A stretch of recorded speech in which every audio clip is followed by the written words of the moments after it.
গত রাত থেকে একটা ভিডিও ভাইরাল হচ্ছে। সেই ভিডিওটাকে দেখিয়ে বলা হচ্ছে যাদবপুর এপিসি কলেজে 148 ভাঙড় বিধানসভা ইভিএম মেশিন নাকি পরিবর্তন করে দেওয়া হচ্ছে, সেখান থেকে সরিয়ে দেওয়া হচ্ছে, এই ধরনের কিছু লিখে ভাইরাল হচ্ছে। আমি সাধারণ মানুষের উদ্দেশ্যে বলবো, আপনারা আতঙ্কিত হবেন না, আমরা আছি, আমরা খামারকে পাহারা দিচ্ছি। ভাঙড়ের মানুষকে বলবো, আপনাদের ভয় পাওয়ার কিছু জায়গা নাই, নিশ্চিন্ত থাকুন। আপনাদের যেমন নির্বিঘ্নে ভোট দেওয়ার ব্যবস্থা করা হয়েছে, আপনারা নির্বিঘ্নে ভোট দিয়েছেন, ইভিএম মেশিনের 5 নম্বর বোতামটিকে খামছেন। আমি অনেক আগে বলেছিলাম যে আমাদের নেতৃত্বরা আছে, অঞ্চলের নেতৃত্বরা আছে, বিধানসভা নেতৃত্বরা আছেন, তারা খামারটা পাহারা দেবে। এখনো আমি যাদবপুরে আছি, এপিসি কলেজে আছি, প্রতিনিয়ত আমি থাকছি, আমাদের নেতৃত্বরা থাকছে, তারা সজাগ পাহারা দিচ্ছে। এবং এখানে যারা কেন্দ্রীয় বাহিনী আছেন, যারা দায়িত্বশীল আছেন, তারাও যথেষ্ট সজাগ আছেন।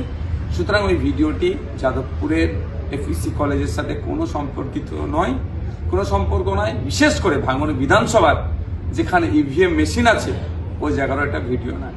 বিভ্রান্ত হবেন না। এই ভিডিও দেখিয়ে হয়তো তৃণমূলের বন্ধুরা কিছু মানুষকে বিভ্রান্ত করতে পারে। আমরা যতটুকু খবর পাচ্ছি, নাকি কোনো এক রাজনৈতিক দলের এজেন্ট হতে চাইছে না, কাউন্টিং এজেন্ট হতে আসতে চাইছে না, তাদের মনোবলকে বাড়ানোর জন্য এই ধরনের গল্প থাকতে পারে। আমি সাধারণ মানুষের উদ্দেশ্যে বলবো যে কোথায় কি হচ্ছে এই মুহূর্তে বলা মুশকিল, তবে প্রত্যেককে বলবো যারা কন্টেস্ট করেছেন, যেমন আমাদের 30টা সহ বামেদের যে সিটগুলো আছে, আমাদের প্রত্যেককে আমরা আমাদের কাউন্টিং সেন্টারে ইভিএম মেশিন আমরা যেমন পাহারা দিচ্ছি, প্রত্যেককে পাহারা দিই। কোনো মতেই একটা জনগণের ভোট না লুট হয়। এবং আগামী 4 তারিখ ভাঙড় সহ রাজ্যের দিকে দিকে বাম আইএসএফের শক্তির ব্যাপক উত্থান হবে, সেটা খাতায় কলমে মিলিয়ে নেবেন। আমি আবারও বলছি, ভাঙড়ের মানুষের কাছে যে আমার প্রত্যাশা ছিল, যে আশা ছিল, কম করে 50,000 ভোটে ভাঙড় থেকে আমি জিতে বিধানসভায় যাচ্ছি। সুতরাং এই ভিডিও নিয়ে কেউ বিভ্রান্ত হবেন না।